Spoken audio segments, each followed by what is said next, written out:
Buenos días, hermanos. Dios los bendiga. ¿Estamos listos para la enseñanza? Estamos hacia 8 de febrero. A 8 de febrero. Del 2026, en la congregación de los mismos. Vamos a continuar con esta serie que tenemos de los eventos escatológicos, de los eventos finales. El domingo pasado ya vimos la introducción y ya está el video, ya está en YouTube, en WhatsApp de los hermanos. Ahora vamos a continuar y como quedamos en que íbamos a analizar texto por texto, vamos a hacer un análisis de los primeros textos. Vamos a analizar los últimos 3 de Mateo 23 y los primeros 3 que alcanzamos de Mateo 24. En sí, vamos a ver las enseñanzas que nos dejan. Vamos a analizarlo y también vamos a ver de los puntos principales el lamento de Jesús sobre Jerusalén. Ahí pueden ustedes ver una gallina con sus películas. Entonces, vamos a ver qué significa eso. ¿Qué significa? El tierno amor del Salvador. También vamos a analizar los otros textos, como Mateo 24:2, que es cuando dice: vuestra casa os es dejada desierta. Entonces, y que no quedará aquí piedra sobre piedra. Esto está completamente explicado en el video anterior y en la clase que vimos en el estudio del domingo pasado. Aquí nos vamos ya a irnos al texto. Saquen las hojitas de lo que les di, porque me van a contestar por las preguntas siguientes. A ver, levanten la mano que traigan las hojitas. Bueno, ok, la número 1. ¿Qué dice? ¿Dónde estaba Jesús cuando pronunció las palabras de Mateo 24? Ahí tienen 4 opciones. ¿Cuál es la que vale? ¿Quién puede contestar? ¿Dónde? No habla, no puede hablar. A ver, más fuerte otro. A ver, más salida del templo. En el monte de los olivos. Palomela. Ok. Número 2. ¿Quiénes se acercaron a Jesús para hacerle preguntas en Mateo 24:3? ¿Quién? ¿Cuáles? Pedro, Jacobo, Juan y Andrés. A ver, ¿quién? Pedro y Andrés, ¿qué eran? Hermano. ¿Qué eran? ¿Eran hermanos? Ok. Hermano. ¿Y Juan? El más chico, ¿verdad?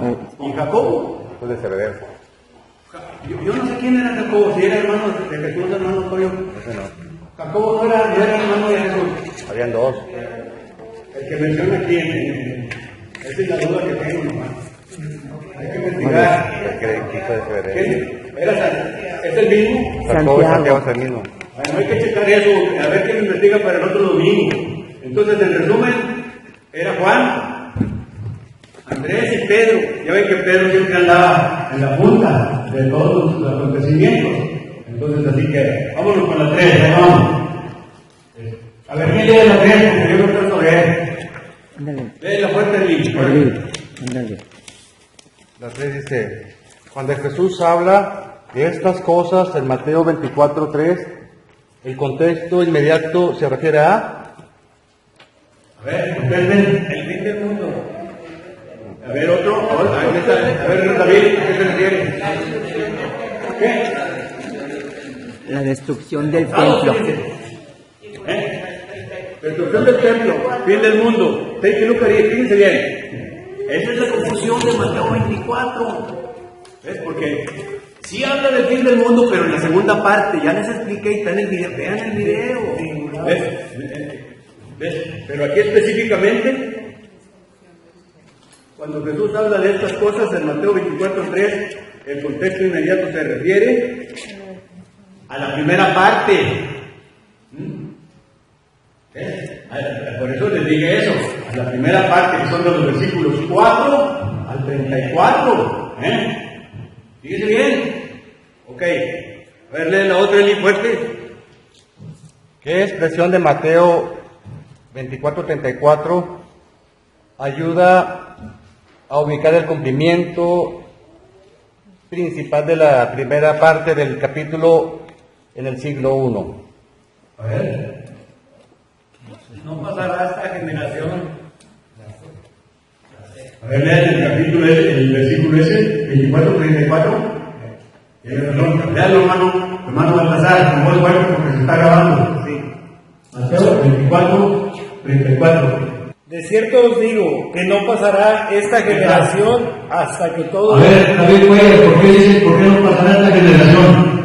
Cuando tú hablas de una generación, quiere decir que los que estaban ahí con él, esto sucedió 40 años después, que en el 30 estaba él predicando, estaba ahí con ellos sentado, en el monte.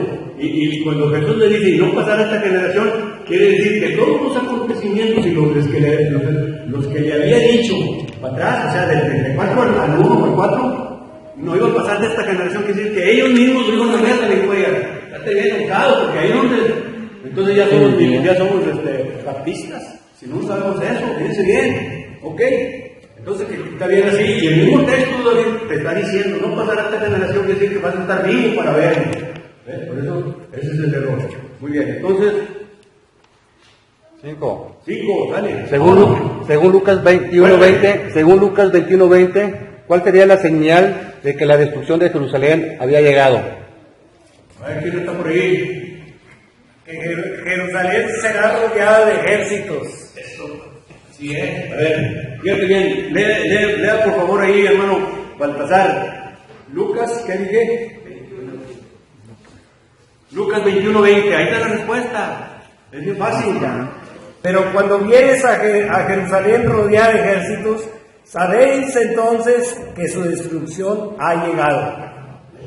O sea, lo iban a citar. Acuérdense, vamos a ver el estudio de cómo fue Jerusalén, cómo estuvo sitiada, cuántos murieron, según los historiadores de ese siglo, y quién fue el general romano, ¿verdad? El Tito.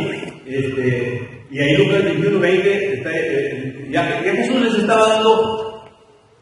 estaba anticipando.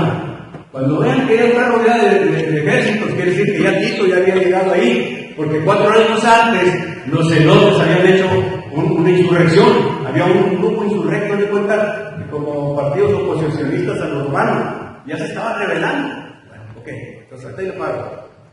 Entonces ya vimos, en resumen, de esto ahorita, las 5 preguntas del invitado. Fíjate bien. Ok. Ya quedamos. Vamos ahora a continuar.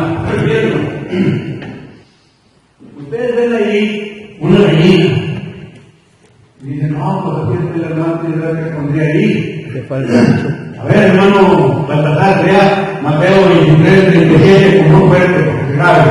Dice, Jerusalén, Jerusalén, que matas a los profetas y apedreas a los que te son enviados. ¿Cuántas veces quise juntar a tus hijos como la gallina junta sus polluelos debajo de las alas y no los quisiste? Ahí, si ustedes ven la imagen, yo lo pongo en imagen, ahí está el lamento de Jesús sobre Jerusalén. ¿Qué es lo que está mostrando ahí? Muestra un deseo de salvar, porque dice, ahí Jesús está en una visita ya casi antes de que lo crucificaran. Llegó a Jerusalén, se sienta, dice, Jerusalén, Jerusalén, que matas a los profetas y apedreas a los que te son enviados. Acuérdense que a Pablo lo apedrearon, lo dejaron como muerto, y hay muchos ejemplos. ¿Cuántas veces quise juntar a tus hijos como la gallina junta sus polluelos debajo de las alas y no quisiste? Por eso ahí yo lo pongo, fíjense que ahí está triste, dice, ¿cuántas veces quise? Vamos a ver el significado de Mateo 23:37, todas las enseñanzas que nos va a dejar. Miren, por eso puse yo la línea ahí, porque la obediencia salva vidas. ¿Ves? Por eso los pollitos están ahí, porque se les salva la vida. Y mismo Jesús lo dijo. Pero desgraciadamente, Jesús ofrece la salvación a todos. ¿Ves? Pero como hay libre albedrío, pues a veces no acepta, por eso hay que bautizarse. O sea, que esa es la razón. Entonces, Jesús ofrece la salvación a todos, pero simplemente la mayoría no la quiere. ¿Ves? O sea que la rechazan. Y vamos a analizar todas las invitaciones. Yo tengo un formatito de ahorita vamos a ver todas las invitaciones que hace Jesús. Acuérdense que yo estoy a la puerta y llamo. Todas esas invitaciones las vamos a ver. Vamos a ver también la fiesta de las bodas. Es una parábola. La fiesta de las bodas es una parábola, es una invitación que está haciendo y la rechazan. Acuérdense de un rey que invita a todos a un banquete donde se va a casar el hijo, y nadie va. Así es el evangelio, lo predicamos, pero muy pocos lo aceptan. Por eso de ese pasaje vas a escribir. ¿Por qué? Les voy a explicar. Porque muchos son los llamados y pocos los escogidos. Por eso son poquitos aquí, ahí estamos. Entonces, ese es el plan, hermanos. Vamos a ver Mateo 23:37. Jesús ofrece la salvación a todos, pero simplemente la mayoría no la quiere. Entonces, ese es el punto. La perdición viene por la rebeldía del hombre, no por falta de amor de Cristo. O sea, Cristo da el amor completamente, ¿ves? Pero la perdición viene por la rebeldía. O sea, que dices, no, yo no me bautizo, aquí me quedo, no, yo le sigo así. Esa es la rebeldía, hermano. Entonces, por eso vamos a dar este tema. Y este tema está relacionado con la destrucción de Jerusalén. Por eso Dios, cuando una nación no quiere someterse, la destruye. Por eso Jerusalén fue destruida, porque se hizo idólatra. Entonces, ese es el punto. Dice, les voy a decir cómo estaba el asunto en esa época. Mire, Jerusalén era la capital del pueblo escogido de Dios. ¿Sí o no?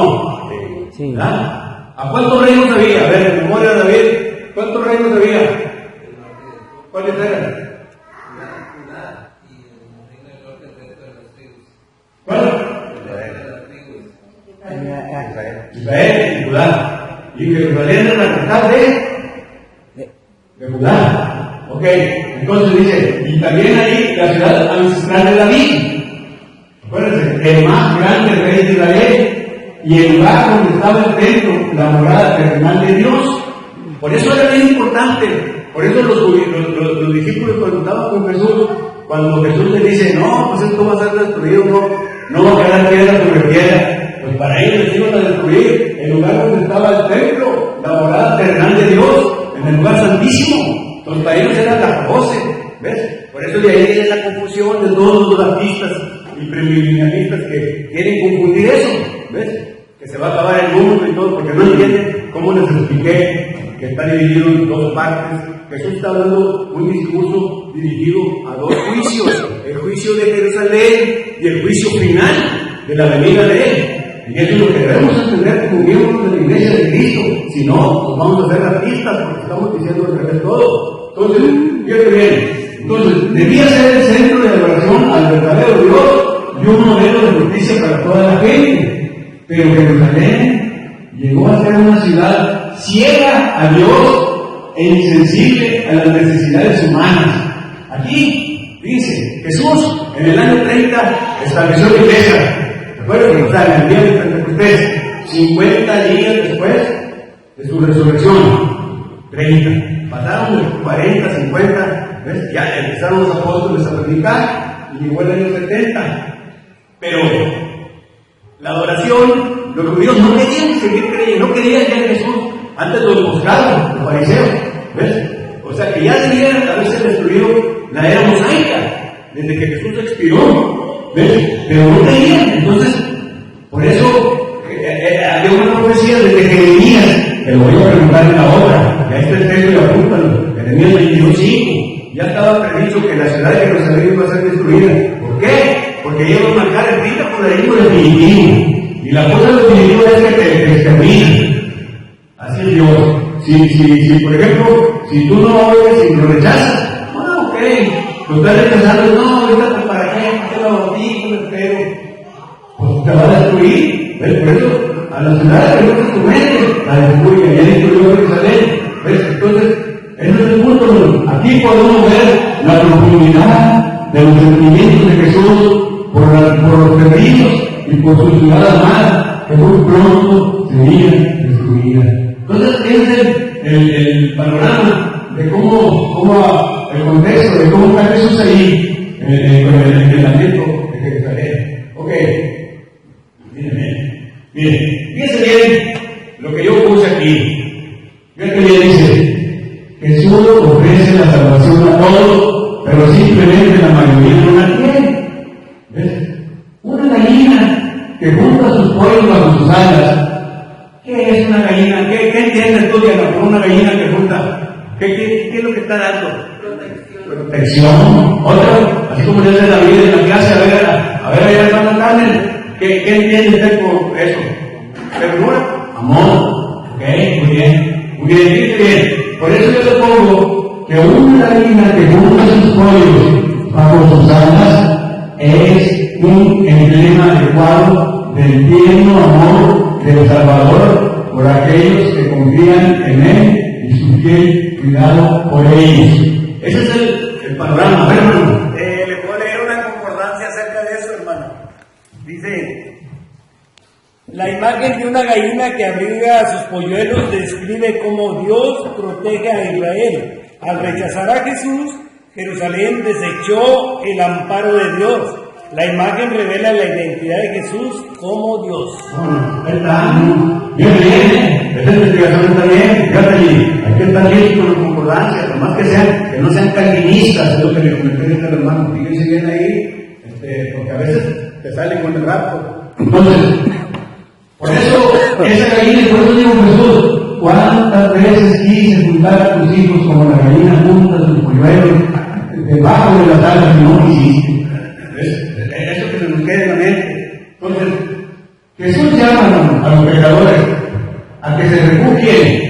¿Qué quiere decir? A que obedezcan el plan de salvación y sean fieles hasta la muerte. Siempre le está diciendo eso.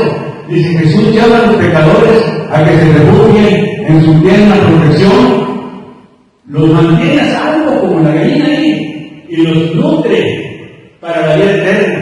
La gallina le da su comidita, así los va a hacer Cristo. Entonces, esa es la comparación que se debe quedar. Simplemente por eso yo lo hago gráfico, porque a veces una imagen ya se te queda y puras palabras pues está difícil. ¿Ves? Entonces ese es el resumen. Ok. A ver, adelante, Diana. Por eso Moisés es un tipo de Cristo, porque cuando Dios sacó a Egipto del pueblo, los protegía con la nube, con la columna de fuego, con el maná, y es la protección que Cristo nos da ahora, que Él quiere tenernos bajo su cuidado y su protección. Pero muchas veces no nos da. Y lo rechazamos, lo rechazan, ¿ves? Por eso hay que estar fieles.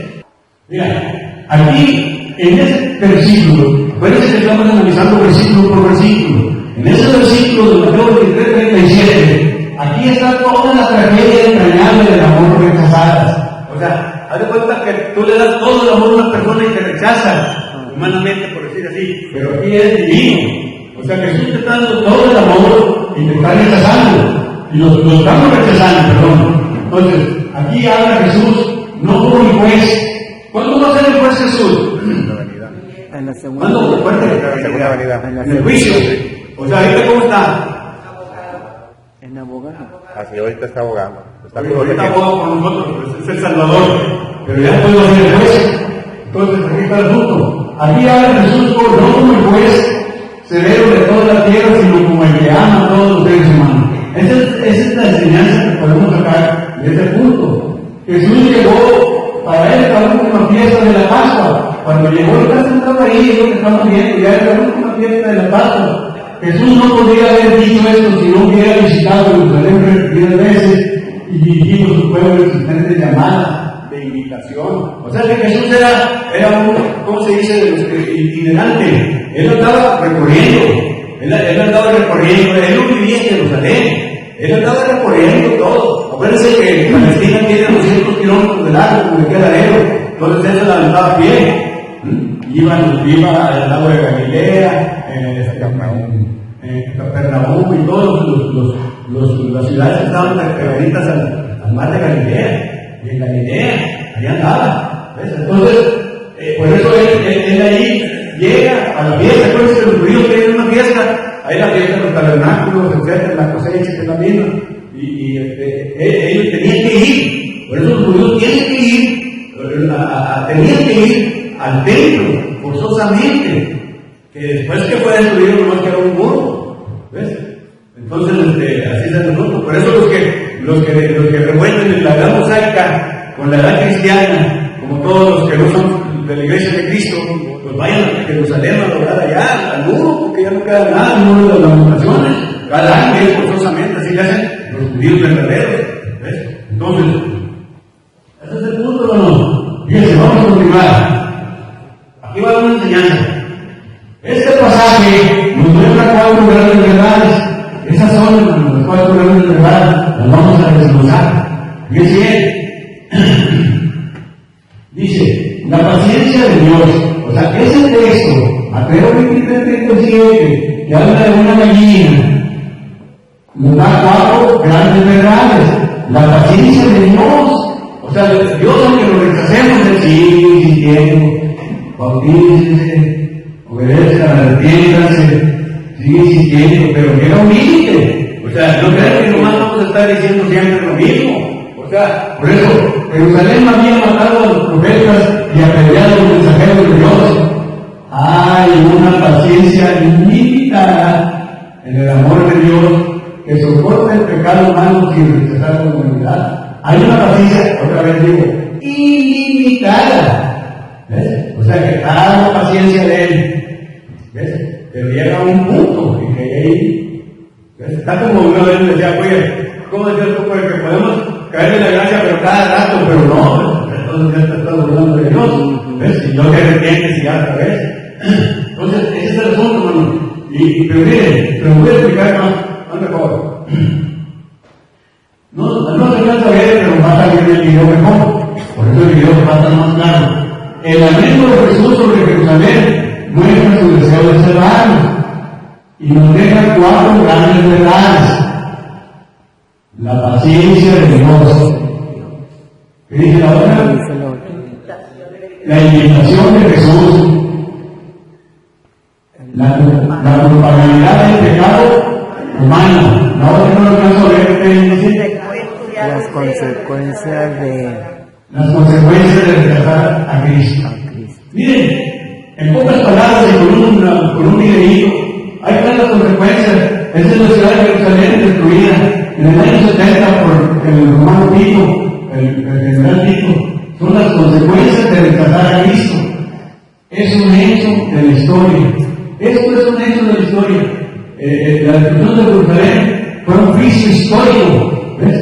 Es un hecho de la historia. Miren, los juicios siempre los hace Dios cuando el pueblo ya no quiere responderle. Por ejemplo, Sodoma y Gomorra. Por ejemplo, el diluvio acabó con todo. ¿Cuántos años estuvo Noé predicando? ¿Cuántos? 120. Fíjate. Así aquí estamos dando estudios, bautícense, pasan los hermanos a predicar, hermano Tony, todos insisten siempre, porque lo que pasa es la invitación, por eso es importante que el sermón es la invitación, porque si alguien quiere bautizarse y no lo invita, sale a la calle aquí, lo atropella un carro, entonces ¿qué pasó? ¿Ves? Entonces por eso es importante, es un hecho de la historia, aún en el tiempo, y si bien, y eso se aplica a los que se les está predicando el Evangelio, que la nación que rechaza a Dios queda condenada al desastre. Ahí está Jerusalén, está Sodoma y Gomorra, ahí está el diluvio. ¿Ves? Entonces, ese es el punto, ¿no? ¿Dice bien? Y ahí está la gallina. Y la obediencia salva almas. ¿Cuál obediencia? A los 5 pasos de salvación: oír, creer, arrepentirse, confesar y bautizarse. Seguir cumpliendo las 7 cualidades divinas. A la fe hay que agregarle virtud, a la virtud conocimiento, hasta llegar al amor ágape, que es el amor divino, ¿ves? Y ser fiel hasta la muerte. Eso quiere decir que vas a ser obediente para que tengas la protección. ¿Sí? Ok, muy bien. Mira, la número 1, vamos a analizar esta. La paciencia de Dios. Jerusalén había matado a los profetas y apedreado a los mensajeros de Dios, ¿verdad? Siempre los apedreaba. Ahí estaba Pablo, ¿para qué nos hacemos tocar? Mira, dice, hay una paciencia ilimitada en el amor de Dios que soporta el pecado humano sin rechazar a la humanidad. Dios te está esperando a que te bautices, a que te arrepientas, ¿ves? Y segunda de Pedro tiene 3:9. Es importante que todos los que vivamos aquí lo soportemos espiritualmente. Segunda de Pedro dice, el Señor promesa, según entienden algunos la tardanza. Más bien, tienen paciencia con ustedes, porque no quieren que nadie perezca, sino que todos se arrepientan. Hagan de cuenta. Eso lo están diciendo porque ellos estaban bien preocupados porque cuándo iba a venir Cristo. O sea, en el tiempo de Pedro, le preguntaban, ay, ¿cuándo iba a venir Cristo? ¿Dónde está? Entonces, cálmenla. Le dicen, cálmenla, ¿por qué? Antes les estoy dando tiempo para que se reviertan, porque si vinieran luego, los demás ya se iban a morir, haz de cuenta, no teníamos oportunidad. Por eso dice que no tarde en cumplir la promesa. Acuérdense que un día para Jesús puede ser 1000 años. No podemos estar así como los rabitas que dicen, no, que en el año 2000, que en el año 2010 ya están dando fechas, y no laboran y se equivocan y ponen las largas. Pero ese texto que dice, no tarde en cumplir su promesa, según entienden algunos la tardanza, porque la tardanza la explica más, y hay unos que se quieren pasar de vivo, como son los de Ellen y White, que son los adventistas. Yo estoy diciendo nombres porque esa es la verdad. Los testigos de Jehová, dando fechas, ¿ves? Ya se lo el domingo pasado. Entonces, Él tiene paciencia con nosotros, porque no quiere que nadie perezca. O sea, te está dando chance de que te bautices, que ya aceptes, ya oíste suficiente, ya tienes que bautizarte. Ese es el texto, hermano. Estamos hablando de un puro texto. Dice, número 2, la invitación de Jesús. La invitación de Jesús es otra de las grandes verdades que estamos analizando. No es un texto, fíjense lo que presentaron uno, y para que vean cómo se analiza y cómo llegan ustedes también. Si pueden, si no, pues ahí está. Mire, la invitación de Jesús. Jesús habla como el personaje amoroso que es. No entra nunca en ningún sitio por la fuerza. O sea, Jesús no, cuando te dice, él no te fuerza, bautízate ya, ¿no? No, tampoco. Te lo deja. Él toca la puerta y llama. Ya lo vimos cuando vimos ya está esa invitación de Apocalipsis 3:20. Es bien importante Apocalipsis 3:20 porque con esa te está invitando a que pases. Desgraciadamente, pues lo rechazan. Entonces, ahora vamos, la única arma que puede usar es la invitación del amor. Lo rechazan, que él estaba tocando la puerta. ¿Ves? Permanece con los brazos extendidos de la invitación. Una invitación que los humanos tenemos la responsabilidad de aceptar o rechazar. Por eso tenemos el derecho a pedir. Pero si lo rechazas, lo vas a hacer destruir. Entonces, como quedamos el domingo pasado. O sea, mientras estés vivo, tú tienes que escoger el bien o la vida, o el mal o la muerte, como dice el Deuteronomio. ¿Ves? Entonces tú sabes, si cumples con tu plan de una salvación, se refiere hasta la muerte, o no, ahí te quedas. ¿Ves? Entonces el tiempo está contado. ¿Ok? Apocalipsis 3:20, ya nos lo estamos diciendo. Ella aquí, yo soy a la puerta y llamo. Si alguno oye mi voz y abre la puerta, entraré a él y se me reconoce y yo voy. Ese es el número 2. Ahora, vamos a ver la culpabilidad del pecado. O sea, es otra de las grandes verdades que nos está diciendo Dios. Primero te invita, y luego te dice, ahí te va la culpabilidad. Si no aceptas, ya te dice, los hombres se enfrentaron a Cristo en todo el esplendor de su invitación. ¿Y qué hicieron los judíos? Lo rechazaron. ¿Ves? Ahí está. Por eso les destruyó su templo. Destruyó que no nomás el templo, sino que Jerusalén los borró. Eso fue el fin del judaísmo. ¿Ves? Porque ya, así es Dios.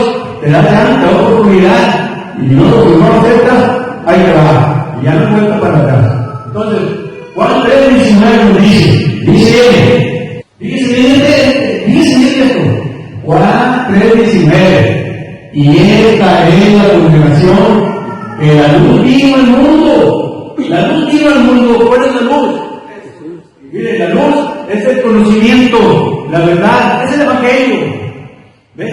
Vino al mundo. Dice, y los hombres amaban más las tinieblas que la luz, porque sus obras eran malas. Ya no lo está diciendo el apóstol Juan 3:19. Ahora, dice, la condenación. ¿Cuál es la condenación? Mira, debido a la ignorancia y superstición. Ignorancia, porque no queremos escudriñar las escrituras. Yo no doy hojitas y las tiran. ¿Ves? Que ahí viene todo. Es puras horas, hombre, de análisis. Me taco mucho. ¿Ves? Hay unas hermanas que sí me están apoyando con eso.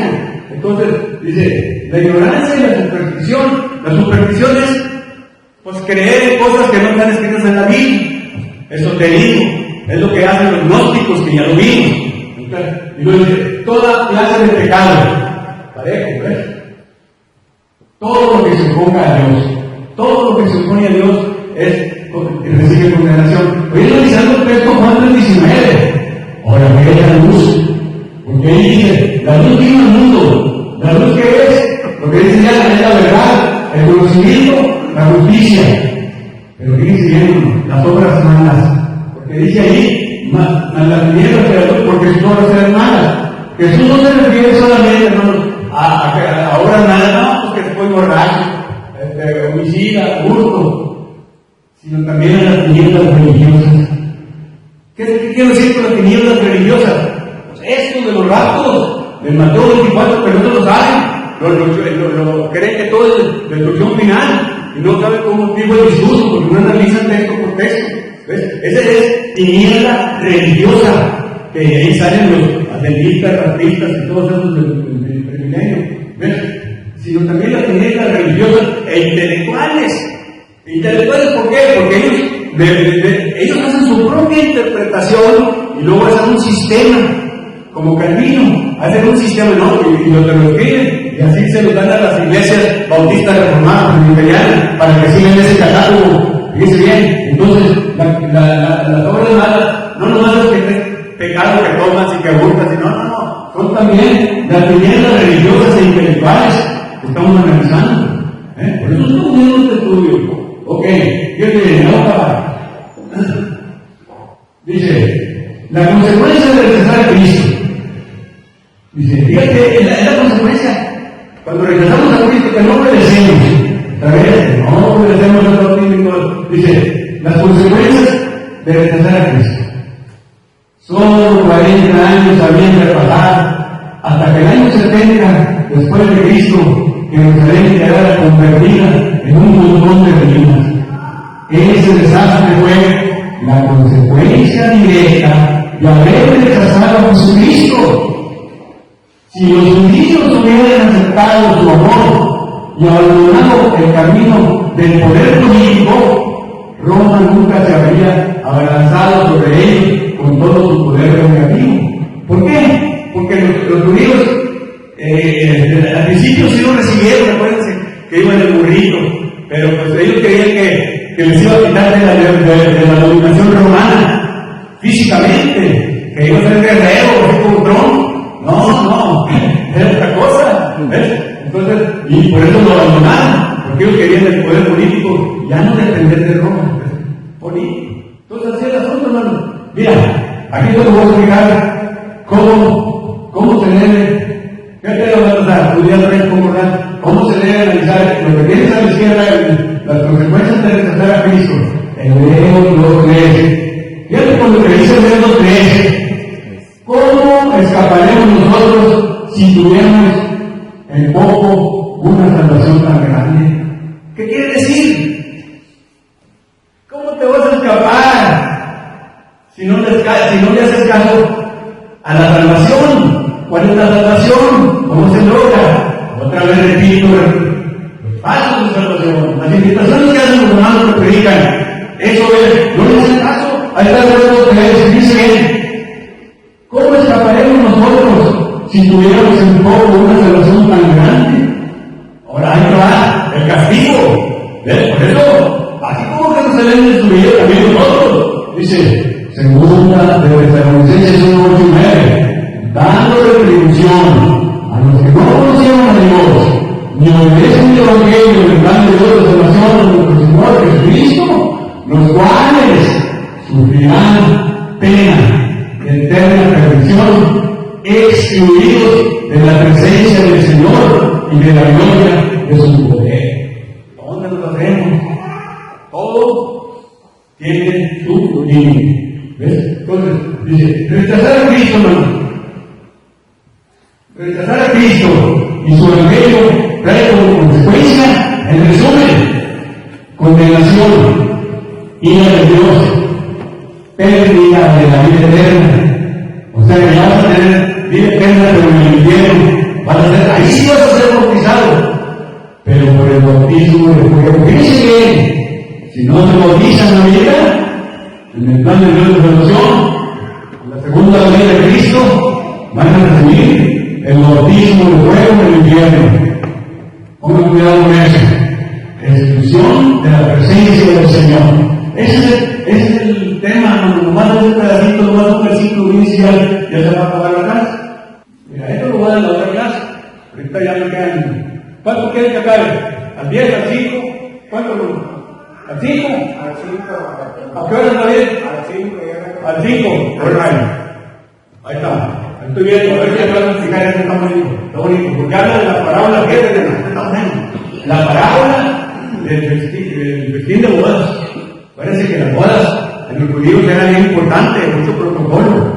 Les voy a dar también el vírgenes. Es parte, todo esto forma parte de una advertencia, hermanos. Todo ese capítulo 24, 23 es una advertencia que nos da Jesús, ¿ves? Pero nos está dando advertencia para que estemos preparados mientras estemos vivos para la vida eterna y que no hay forma de parábolas. Te da la parábola, dice bien, esta está buena, lo voy a explicar ligeramente, después la profundizamos. El festín de la boda. Ok, mira, la invitación, el resumen de las invitaciones. Es el resumen, hermano. Acuérdense que Dios está haciendo la invitación y nosotros lo rechazamos. Lo podemos clasificar en estos puntos. Venid a mí, es un anillo espiritual. Texto clave, Mateo 11, 26, 30. Ahí está un texto. No lo voy a leer todo, lo voy a dedicar nomás a uno. ¿Ves? Cuando dice, sígueme es el discipulado. Te dice, ¿qué te dice? Te dice, seguir a Jesús en la Mateo 4, versículo 19. ¿Ves? Ahí te está diciendo, no hay tanto verlo. Pero ahí está, Mateo 4. Míralo allí. Bueno, vamos a continuar. Y lo dice, venid y beber. Quiere decir la vida eterna. Abrir y entrar. Quiere decir la comunión con Cristo cuando habla de Apocalipsis 3:20. Y esto es lo único que quiero dar con el tiempo que me queda. Venid a las bodas. O sea, cuando te dice, fíjese bien este texto. Ahí está, miren, este es lo que dice, fíjese bien. Este texto, ¿el Mateo qué? 22:4. Lee todos los 3 versículos. Desde el 1. Pero no mucho para que me den tiempo, ya no lo veo. El reino de los cielos es semejante a un rey que hizo fiesta de boda a su hijo y envió a sus siervos a llamar a los convidados a las bodas, mas estos no quisieron venir. Ok, está bueno, ahí llegamos. ¿El Mateo 24 qué? 22, 4. Ok, Mateo 22, 4. Ahí está, ya. Fíjense, dice, un rey prepara un banquete de bodas para su hijo y invita a muchos. Pero los primeros invitados rechazan la invitación. Unos se van a sus negocios y otros maltratan y matan a los siervos. Esto lo relacionamos ahorita, estamos insistiendo que se obedece al plan de Dios de salvación, pero lo rechazan. Así es rey, hermanos. Hace un banquete con comida, ¿ves? Para su hijo, pero lo rechazan, nadie va. ¿Te cuenta cuando se rechaza el banquete? ¿Ves? Y luego dice, el rey. ¿Ves? El rey se enoja. ¿Ves? El rey es Dios y el hijo representa a Jesucristo. Dice bien, porque es parábola. Entonces, dice, el rey se enoja, castiga a estos homicidas y quebra su sociedad. Luego, no quisieron ir. Luego va a hacer otro llamado. Dice, manda a llamar a todos los que se encuentran en los caminos, malos y buenos. Y el salón se llena. ¿Ves? Porque ya invita a otro. Y luego dice, entra el rey y ve a un hombre vestido de boda, sin vestido de boda. Entonces, otra vez, invita primero a todos, lo rechazan. Porque no, yo no quiero bautizar, yo tengo este negocio, yo llego tarde, que no me interesa mi casa, no. Mira, aquí el asunto está. Y así nosotros, que no somos el ok. Entonces, luego manda a llamar a todos los que se encuentran. Y bueno, vamos a mandar a todos. El evangelio es para todos. ¿Ves? Y luego dice, y después ya están todos comiendo. Y luego entra el rey y ve a uno que no llevó un traje de bodas. Acuérdense que a una boda tienes que ir de acuerdo a cómo está el asunto, ¿verdad? O sea, tienes que ir vestido de acuerdo a la norma. ¿Ves? Pero esa persona no se preparó. y se fue en chanclas, y como que ya no se cuenta. Entonces, dice, lo expulsan, pero el rey le manda a los siervos, sáquenlo. ¿Ves? Así es Jesús, así es Dios. Si no obedecemos al fin de cuentas, te va a expulsar al infierno. ¿Ves? Entonces, la lección: no basta ser invitado a entrar al salón. O sea, no. Eso es para nosotros que ya somos cristianos. No porque vengas y te sientes. ¿Ves? Y aquí si eres cristiano yo también en esta hora. Dice, sino que debes ser un cristiano nominal. Tú nomás cumples por protocolo. Vienes nomás para platicar con las hermanas. ¿Ves? A ver qué dicen los chismes. No. Aquí se vienen a verificar. ¿Ves? Eso es lo que quiero interpretar también. Entonces, dice, es un cristiano nominal, viene el domingo y se sienta ya. No agarran loquetas ni estudian ni la tarea. ¿Ves? Entonces, hay que vestirse correctamente, hermano. Si queremos ser cristianos, hay que vestirse correctamente con el uniforme de Cristo, en la santidad. ¿Ves? Entonces, Jesús enseña que muchos desprecian la invitación de Dios al reino. ¿Ves? Están despreciando la invitación de Dios al reino. ¿Cuál es el reino? La iglesia. Y para ser niños de la iglesia que se han metido en bautisterio, bautizarse. Dice bien. Entonces, dice, y que muchos son llamados, muchos llaman. Aquí estamos diciéndole, pero pocos son los escogidos. Fíjate cómo sale ese asunto. ¿Ves? Entonces, hay que responder en los términos de Dios. Miren, muchos oyen el Evangelio. Es la invitación verdad. Mateo 22:4 dice, porque muchos son llamados y pocos los escogidos. Pocos responden con la obediencia genuina. ¿Cuál es la obediencia genuina? Vestirse con el vestido de Cristo. Vestirse con el vestido de Cristo. Ese es cumplir todo lo que dice cuando después de que somos bautizados, vamos a hacer con el vestido de Cristo. Entonces, ese es el punto de cómo está ese llamado que hace Jesús y por medio de esta parábola de la fiesta de las bodas. Lo que tengan que cuidado aquí es el que no se preparó, quiere decir que se fue en pijamas como está, sin el vestido que debe obligado. ¿Ves? Entonces, no basta ser invitado a entrar al salón, ser cristiano nominal, no basta ser porque sí, por protocolo, sino que hay que vestirse correctamente. ¿Ves? Ese es el punto. Entonces, yo voy a hablar. Mira, ya no termino por esta mañana. Mira, a ver, dice, el rey, en esta palabra de Dios, el Hijo es Cristo. Los que rehusan la invitación son los judíos incrédulos y cualquier persona que rechace el Evangelio. Son los que rehusan la invitación. ¿Ves? Los que aceptan y entran. Dice, los que aceptan y entran son todos los que responden a la invitación del Evangelio. Otra vez, los que aceptan y entran. Y el mal vestido es el que no le interesa, no tiene por protocolo.